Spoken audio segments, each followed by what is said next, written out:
Headline news સીધા વેદળક. ભરૂચના યુવા પત્રકાર અવી સૈયદે પગમાં ગંભીર રીતે ઘાયલ થયેલા આખલાની સારવાર કરી તેનો જીવ બચાવ્યો હતો. ભરૂચના કસક વિસ્તારમાં એક આખલાના પગમાંથી સતત લોહી વહેતું હોવાની ઘટના સામે આવી હતી. સ્થાનિક પત્રકાર અવી સૈયદે આ સ્થિતિ જોતા તાત્કાલિક પગલાં લીધા હતા. તેમણે સોશિયલ મીડિયા પર વિડીયો અને મેસેજ શેર કરી જીવદયા પ્રેમીઓને મદદ માટે અપીલ કરી હતી. અવીની અપીલને પ્રતિસાદ આપતા અનેક જીવદયા પ્રેમીઓ તરત જ ઘટના સ્થળે પહોંચ્યા હતા.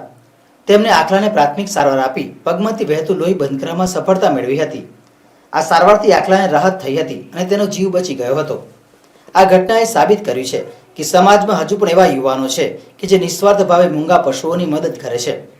અવી સૈયદની આ પહેલ અન્ય જીવદયા સંગઠનો અને પશુ પ્રેમીઓ માટે પ્રેરણારૂપ બની છે.